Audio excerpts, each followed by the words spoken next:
যে অর্থটি আমি জমা দিচ্ছি জামানত হিসেবে সেটি বাতিল হতে পারে এই একটি মাত্র ভুলের কারণে। ভবিষ্যতে কি স্টুডেন্ট ভিসা বা অন্যান্য নন ইমিগ্রেন্ট ভিসাতেও কি সম্প্রসারিত হতে পারে? মনে করেন কেউ এখানে আমেরিকায় এসেছেন, এসে অ্যাসাইলাম করলেন, রাইট? তার জন্য আগে বন্ড ছিল $10,000। সেই $10,000 কিন্তু আপনার প্রথম ফরফিটেড হয়ে যাবে। Then you can apply asylum. আমি জমা দিলাম, আমি ভিসা পেলাম, জমাও দিলাম, আসলাম, যথাসময়ে ফেরত গেলাম, সেই অর্থটা আমি কতদিন বা কিভাবে ফেরত পাবো বা কতটা সময় সাপেক্ষ হতে পারে বলে আপনি মনে করছেন? আপনার কাছে যেটা জানতে চাই যে আমরা আমার ভূমিকাতে বলেছি যে শুধুমাত্র যে এই বন্ড দিয়েই যে সব কিছু শেষ হয়ে যাচ্ছে তা নয়, আরও অনেক শর্তের কথা বলা হয়েছে। আমেরিকা একটা অনেক বড় দেশ, 50টা স্টেট আছে। আমি এখন বেড়াতে আসবো আমার আত্মীয় স্বজনের সঙ্গে দেখা করার জন্যে, তিনি হয়তো আলাস্কাতে থাকেন বা অন্য কোনো একটা স্টেটে থাকেন, কিন্তু আমাকে নামতে হবে 3টা মাত্র বিমানবন্দরে, নিউ ইয়র্কের জেএফকেতে, ওয়াশিংটন ডিসির যেটা আমরা দেখলাম ডালাস এয়ারপোর্ট এবং বোস্টনে, এই 3টা এয়ারপোর্টেই তাকে নামতে হবে। তো ভিসার মেয়াদের আগে যদি কেউ দেশ ছাড়েও নির্ধারিত বিমানবন্দর ছাড়া অন্য কোথাও যদি তিনি যাতায়াত করেন, সেক্ষেত্রে তার কি হতে পারে? ওকে, তাকে বলা হয় যে ব্রিচ অফ দ্য বন্ড।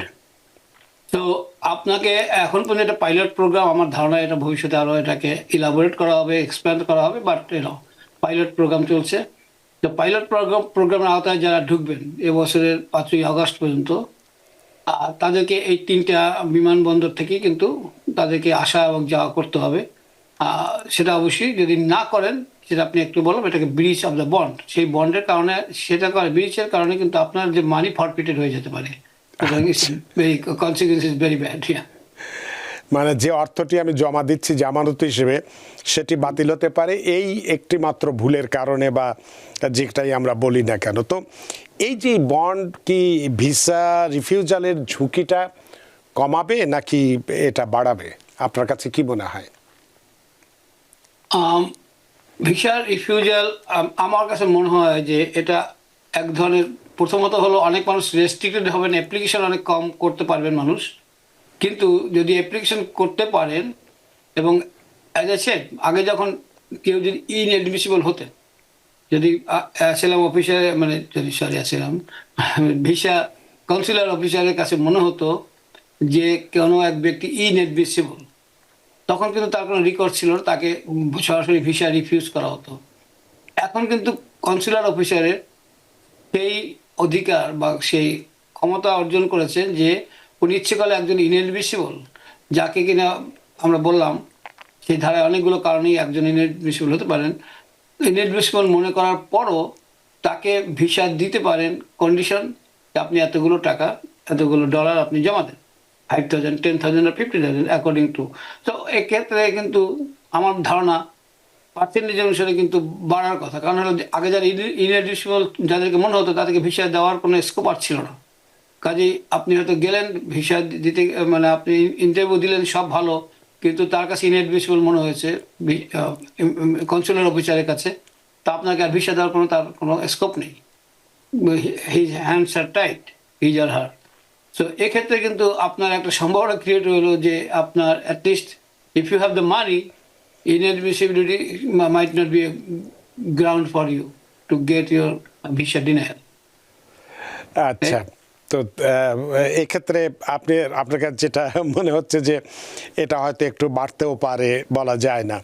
তো এক্ষেত্রে এখন এই যে পাইলট প্রজেক্ট যেটা আছে সেটাতে আমরা দেখছি B1 B2 অর্থাৎ ব্যবসায়িক ভিসা এবং যারা ট্যুরিস্ট ভিসায় আসবেন বা ভ্রমণ ভিসায় আসবেন তাদের ক্ষেত্রে করা হয়েছে। তো এটা কি ভবিষ্যতে ধরেন যে এটা করা হয়েছে যে কারণে যে অনেকেই এসে এটা মিসইউজ করেন, অ্যাবিউজ করেন, থেকে যান বা অন্যান্য স্ট্যাটাস পরিবর্তন করেন বা জাইলাম করেন ইত্যাদি ইত্যাদি, সেগুলো হয়তো ঠেকানোর জন্য এই পাইলট প্রজেক্টটা করা হয়েছে। তো ভবিষ্যতে এইটা থেকে, মানে এই পাইলট প্রজেক্টের সফলতা ব্যর্থতা যেটাই কী হবে আমরা জানি না, সেটার উপরে নির্ভর করে ভবিষ্যতে কি স্টুডেন্ট ভিসা বা অন্যান্য নন ইমিগ্রেন্ট ভিসাতেও কি সম্প্রসারিত হতে পারে? একজন আইন বিশেষজ্ঞ হিসেবে বা ইমিগ্রেন্ট বিশেষজ্ঞ হিসেবে আপনার কাছে কি মনে হয়?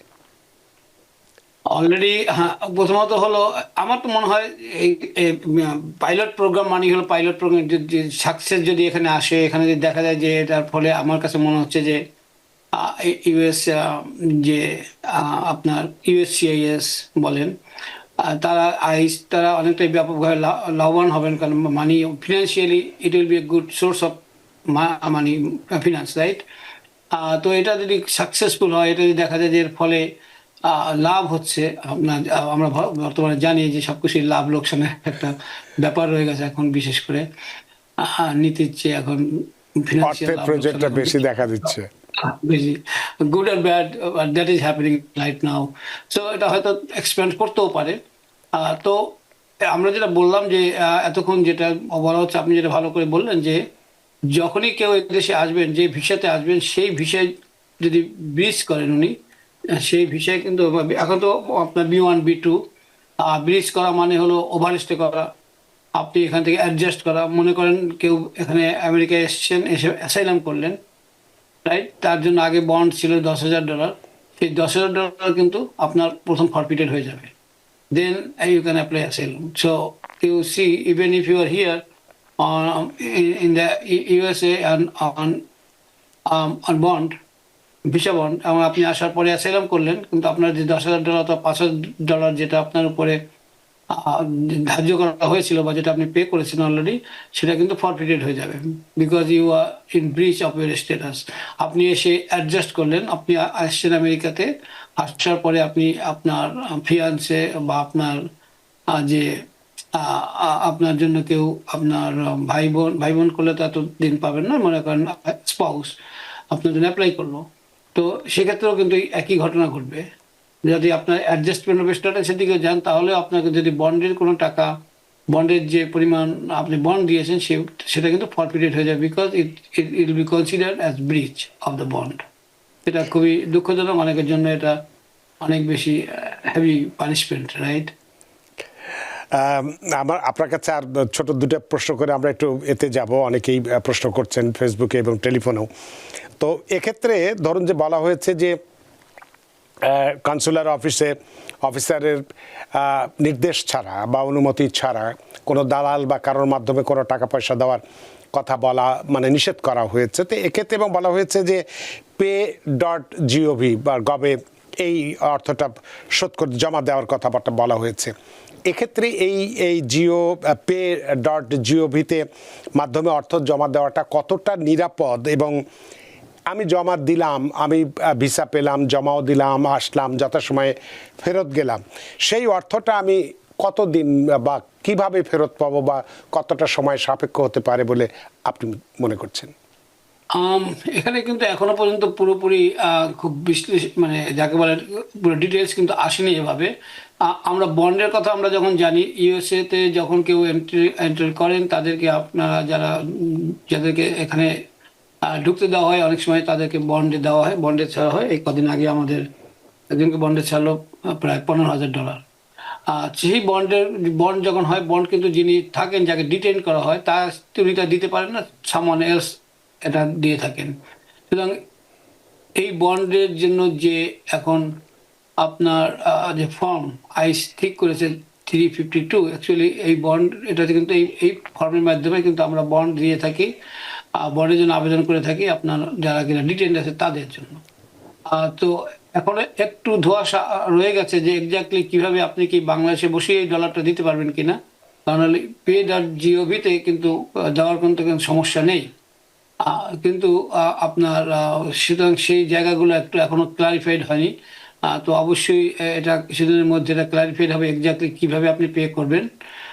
তো তখন আপনার বোঝা যাবে যে এটা আর ফেরত পাওয়াটা যিনি পে করবেন, সাধারণত যিনি পে করেন, আমরা বলি স্পন্সর, যিনি পে করবেন তার কাছেই টাকাটা ফেরত যাবে, যদি আপনি সঠিক সময় ফেরত যান এবং কোনো রকমভাবে ব্রিজ না করেন।